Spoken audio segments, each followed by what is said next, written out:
आज है ज्योतिया का पारण। तो सबसे पहले मैं उठी पूजा की, क्योंकि पारण सुबह का ही टाइमिंग से होता ही है।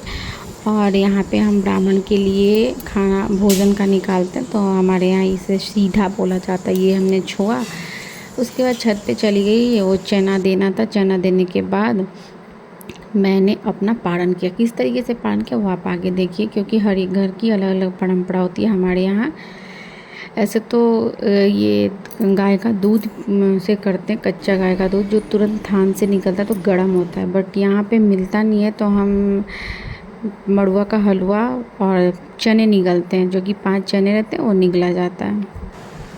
तो ये मेरी फ़र्स्ट टाइम की जीतिया थी। फ़र्स्ट टाइम मैंने इस पर स्टार्ट किया है, उठाया है मतलब अपना ये व्रत।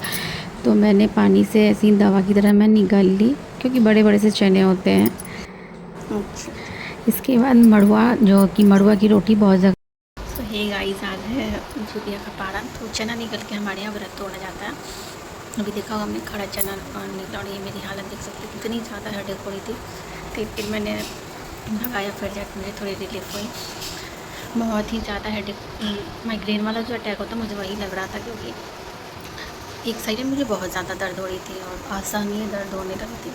कोई फास्टिंग है मेरे साथ, यही सबसे ज़्यादा प्रॉब्लम होती है, मुझे बहुत ज़्यादा हेडेक हो जाती है। चलिए अब मैं क्या खाती हूँ तो दिखाऊंगी। यही है मड़ुआ का हलवा, जो ब्लैक ब्लैक सा रागी बोलते हैं। इसे बहुत हेल्दी होता है।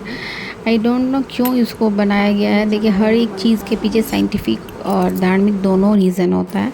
तो वही सबसे पहले कारण मेरा फेस बहुत डल हो गया, क्योंकि रात में इतनी असहनीय दर्द हो रही थी, मैं क्या ही बताऊँ।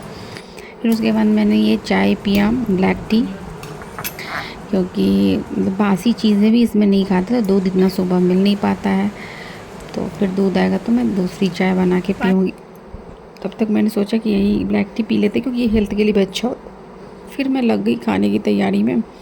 खाने में मैं बना रही थी कढ़ी चावल और पकौड़े हर एक तरह के, जैसे गोभी, आलू, कद्दू, बैगन, मतलब जिस चीज़ की भी आपको बनानी है बनाइए। फिर कंदे की सब्ज़ी, पोई का साग और केराव बनता है। बहुत लोग जो भी पटना से होंगे उन्हें पता होगा, बट हमारे यहाँ ना ही मुझे केराव मिल पाया, ना ही मुझे पोई मिल पाया।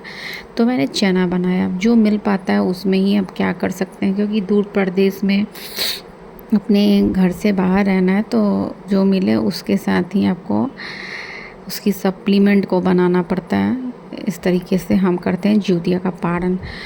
और फिर है बाबू का बर्थडे, तो उसकी भी प्रिपरेशन करनी थी, और वो आज स्कूल में अपने करेंगे। फिर क्योंकि 17 को बंद है, तो वो भी आपको इसी ब्लॉग में देखने मिलेगा। ज्योतिया के दिन तो संडे थी, तो बहुत अच्छे से निकल गया, क्योंकि छुट्टी थी तो इतनी टेंशन नहीं। बट पारण के दिन था मंडे, तो उस दिन स्कूल भी थी, ऑफिस भी थी, इसलिए अब मैं जल्दी जल्दी कर रही हूँ, क्योंकि दोनों को ही जाना था। और जैसे बच्चे स्कूल रहते हैं तो ठीक रहता है, तो घर पे और आपका दिमाग खाएंगे, बस इसलिए मैंने उसे स्कूल भेज दिया। फिर गुड मॉर्निंग, इधर देख, इधर देख लो। स्कूल जाना है ना 2-3 दिनों के बाद। बहुत खांस रहा। फिर फ्रेश दूध आई, तो हस्बैंड ने चाय बना के दी, बहुत टेस्टी बनी थी। दूध की चाय के बगैर ना मतलब अधूरा लगता है। फिर मैंने चाय पिया। उसके बाद बाबू भी स्कूल जा चुके थे। बच्चे सुबह सुबह ना फ्रेश फील नहीं करते, इसलिए उनको थोड़ा सा पैम्पर करना पड़ता है। उसके बाद मैंने खाना लगाया। देख सकते हैं क्या क्या बना है खाने में। चटनी भी थी।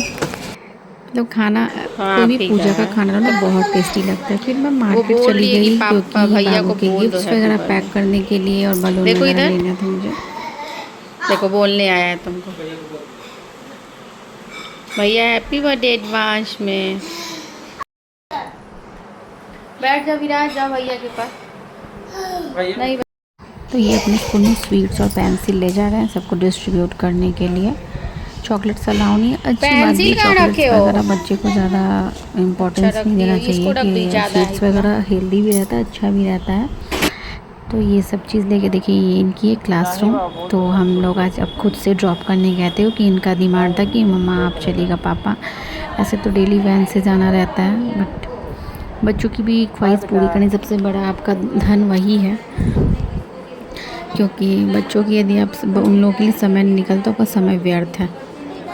तो हर चीज़ को मैनेज करते हुए अपने लाइफ में आगे बढ़नी चाहिए। बच्चे, फैमिली, पढ़ाई, जॉब, हर इन्हीं की वजह से एक को आप दबा दोगे, क्योंकि हर चीज़ उतना ही इम्पोर्टेंट है, एक दूसरे के सब पूरक हैं जैसा कि हम बोल सकते हैं। तो यहाँ सब टीचर्स उनकी थी और आंटीज़ वगैरह।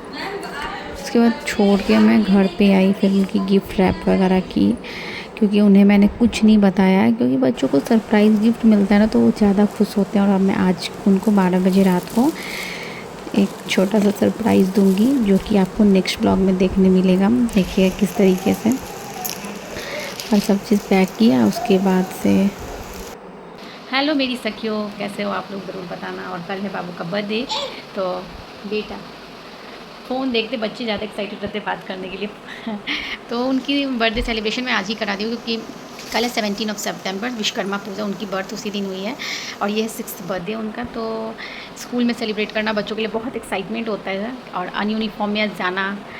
तो इनकी स्कूल में पैकेट्स अलाउ नहीं है, तो स्वीट्स और पेंसिल्स वगैरह मैंने भेजे हैं बच्चों के बीच बांटने के लिए। इससे बच्चे काफ़ी खुश होते हैं, क्योंकि अभी जो एज है ना, इस समय ही बर्थडे का महत्व रहता है। फिर हम बड़े होते हैं तो हम अपने लाइफ में इतने उलझ जाते हैं, जैसे जैसे बड़े हो जाते हैं फिर प्रोफेशनल पढ़ाई हो जाती है अपने लाइफ को सेटल करने में, तो फिर इन सब चीज़ों का मतलब नहीं रह जाता।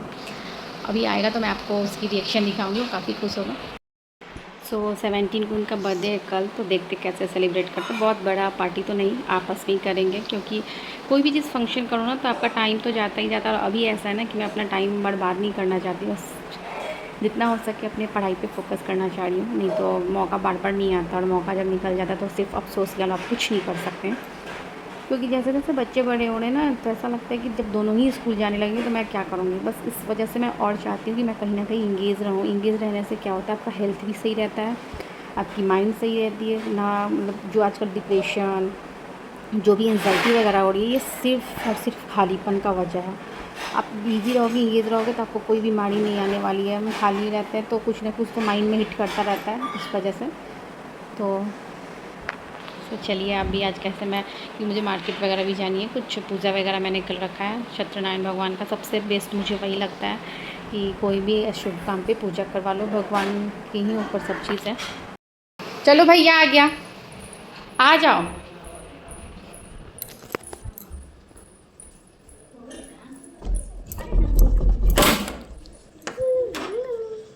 इधर पहले बताओ, मज़ा आया? हाँ।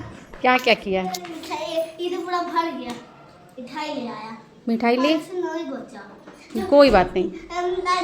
जो अच्छा भैया उतार देगा, तुम छोड़ दो। बाहर जाओ, बाहर जाके उतार के आओ।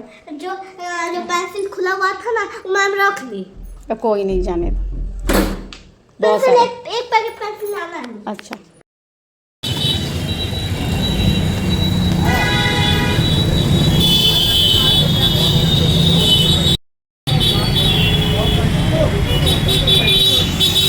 बाबू, बेटो, अब पियो। अच्छा कोई कोई लिया, कितना लोग लिया है? बाबू के पीछे। सो फाइनली मैं आ गई हूँ सब शॉपिंग वगैरह करके, और मौसम इतनी अच्छी हो रखी है ना, मैं क्या बताऊँ। सुबह से ही बारिश हो रही है, और बारिश ऐसी वैसी, मतलब बहुत मूसलाधार बारिश हुई है। और आते ही मैं पी रही हूँ चाय, बनाया मैंने।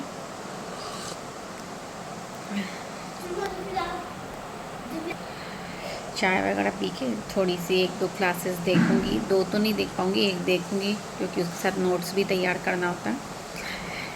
और कल तो बिल्कुल टाइम मिलने वाला है नहीं पढ़ाई के लिए, इसलिए सोचा मैंने कि थोड़ी बहुत कल वाली भी आज कर लेती हूँ, और फिर देखिए कैसे क्या करते हैं।